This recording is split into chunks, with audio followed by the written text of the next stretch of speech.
Hello, my name is Greg Ayotte. I am the Director of Consumer Services for the Brain Injury Association of America. I'm a certified brain injury specialist trainer. I've been with the Brain Injury Association since 2006.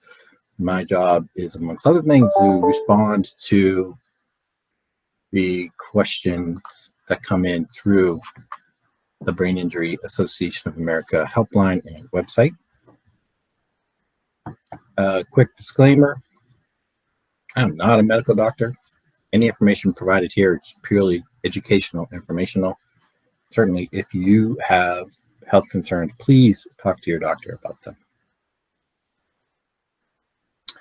We were going to have a person with a brain injury who has experienced PBA on with us today, but it's brain injury.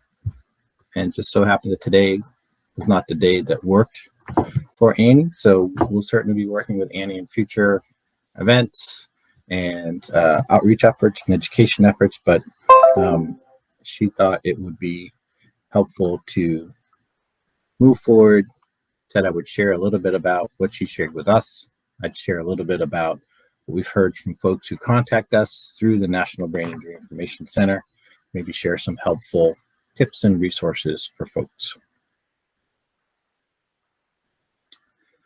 So I wanted to give a few nuggets and factoids about pseudobulbar affect, or PBA. So the PBA is a condition that's secondary to a neurological injury. So a stroke or a brain injury or MS can result in PBA. PBA can present very early after the injury or a little bit later after the injury. Certainly one of the challenging parts of PBA is that these events, these episodes that can occur, they involve uncontrollable, laughing or crying. And they can last anywhere from, a few seconds to many minutes. And it can happen at any time. They happen at various times. Another kind of challenge is they're not connected to the emotion. So one of the things that Annie had talked about was when she would have a crying fit, she was not sad or anxious or depressed. It was just this neurological condition that was happening that she couldn't control. And so it certainly can create a lot of anxiety and frustration for the person with the injury as well as the family. One of the things that Annie mentioned, and certainly we've heard this from other folks who've contacted us through the NBIC helpline and through the website, is when you're living with that condition where you're not sure when it's going to happen, you're always waiting for the other shoe to drop. You're always walking around on eggshells a little bit because you're never sure when it might happen, how severe it might be, how long it might last. And so you start to isolate yourself. You start to, try to minimize some of the interactions, social interactions you might have, for fear of having an event and others not understanding. It's a very common issue that people with brain injury would share and kind of contacting us. It's also challenging for the family. It's a normal reaction if you're seeing somebody like crying to assume that they're sad or they're upset and they might need consoling or they might need some support. But that is not always the case, right? That is not always the case for this. And so it's the family is not quite sure what to do.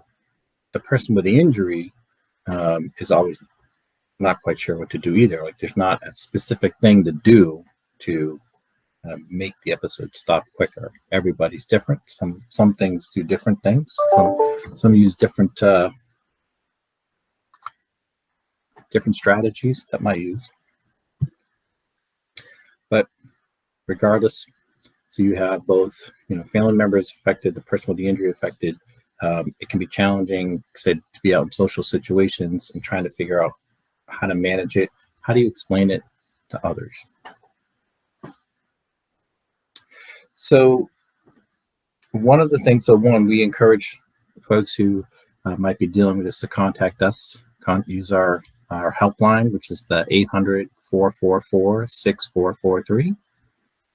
That rings to a brain injury specialist. You can certainly get information about brain injury, resources that can be helpful. One other kind of, I don't know, caveat, factoid in all of this is brain injury doesn't happen in a bubble. Is that you can have PBA and still have other issues. So fatigue or depression, anxiety can still be there along with the PBA, which can make understand and treatment much more challenging. So what do you do? You think you might have this? What are the resources? What are the tips that can be used? So there's a few things that we think that could be helpful.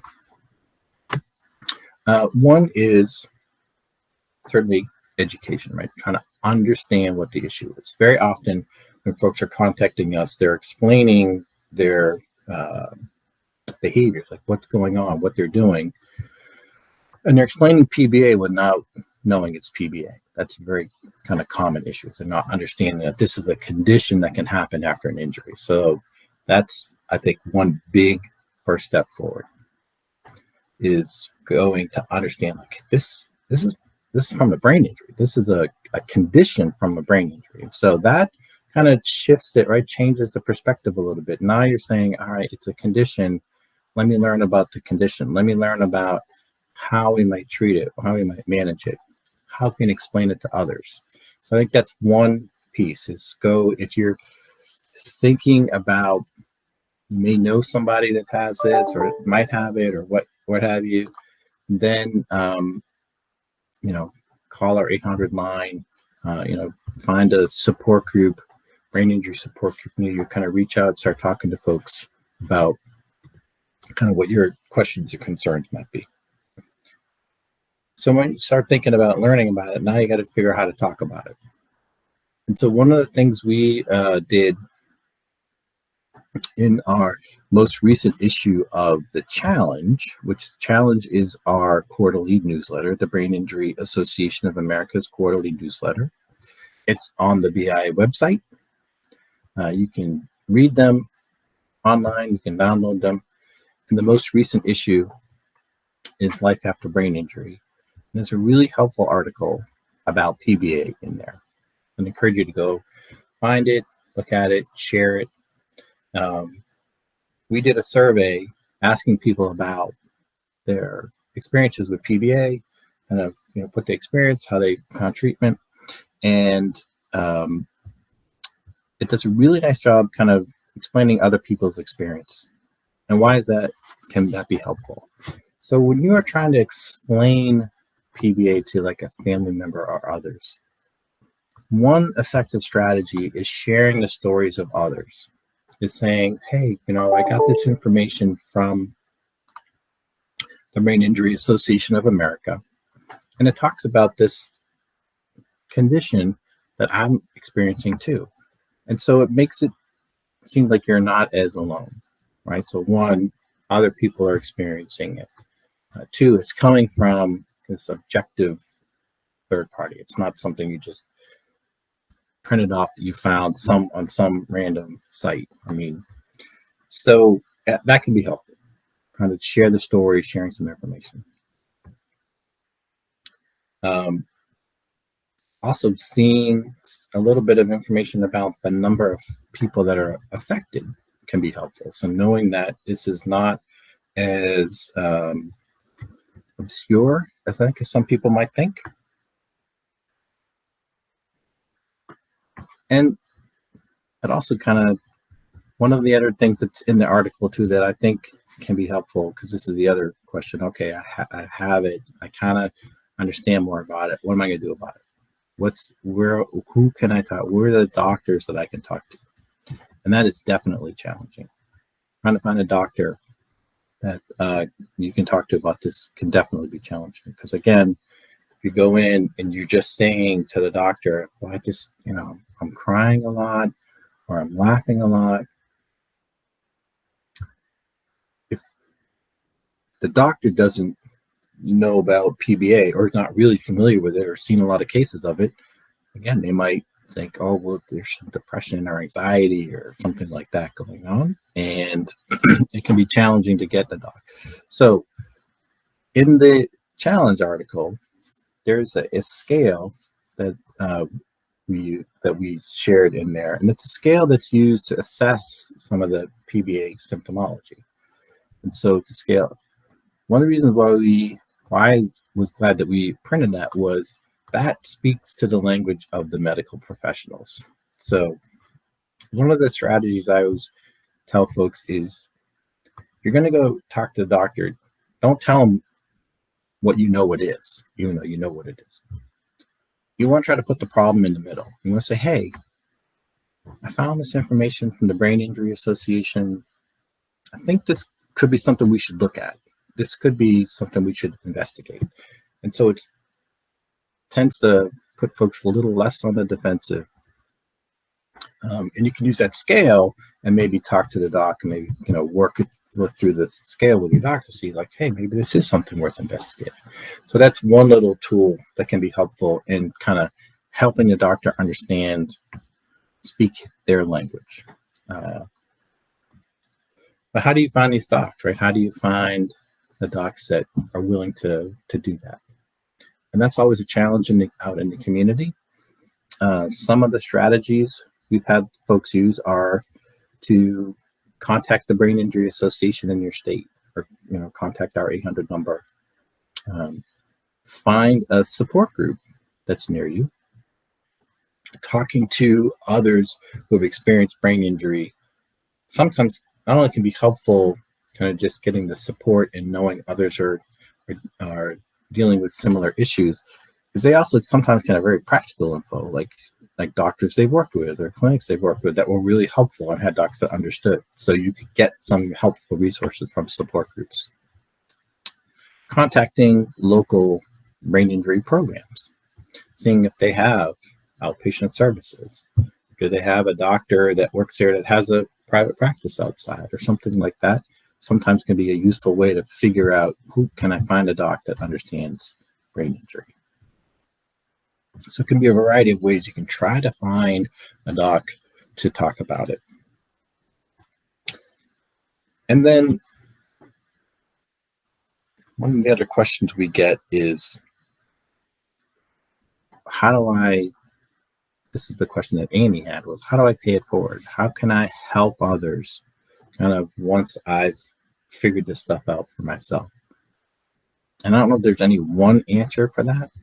Certainly sharing your personal story on our website,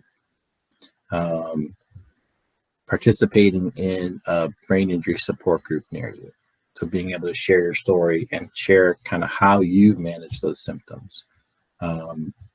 Those can be helpful. Trying to find some online groups as well that can be helpful, kind of sharing some insight and resources there. So there's a variety of ways that can be helpful.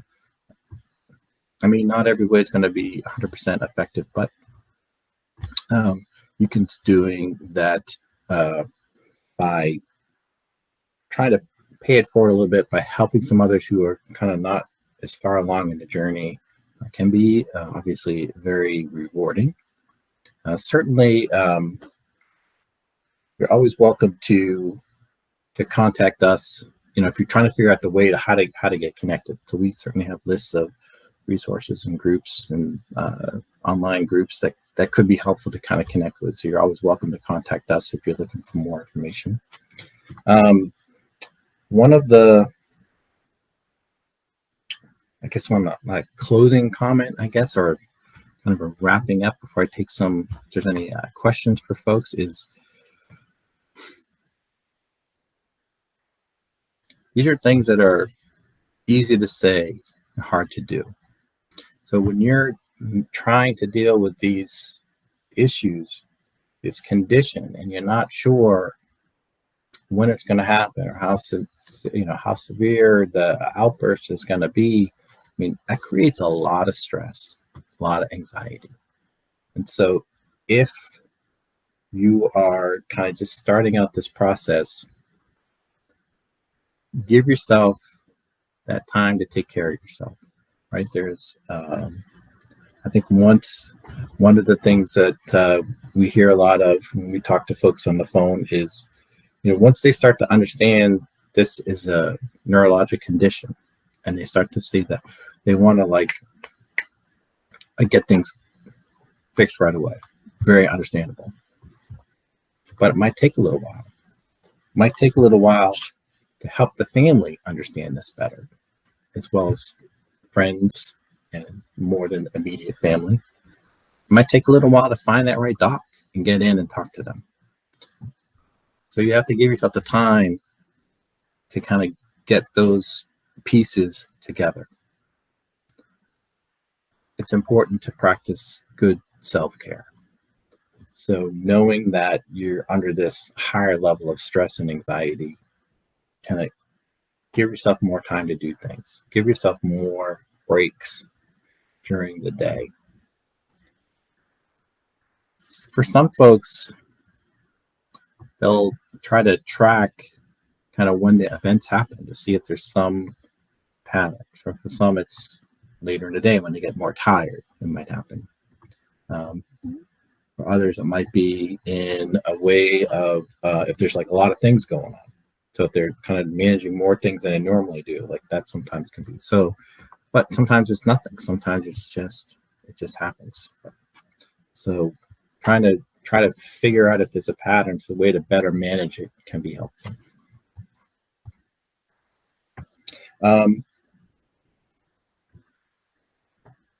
I know one of the other questions we had was about like how to help families understand where they often think you're just being overly emotional. And there's no one way for that there's no one way to address it. There's no one way I know is going to work. I know a couple things. One is, like I said, sharing stories of others can be helpful. Sometimes sharing the data or information can be helpful. Sometimes having them contact or talk to somebody from a support group or contact us can be helpful. Hearing the message from a different messenger can be an effective way of trying to help somebody understand the information that's being shared and realize that, okay, I think I get it. I mean, it's a hard concept to wrap your head around. If you're not experiencing it, it's a hard concept to understand. But there's information out there. There's support out there.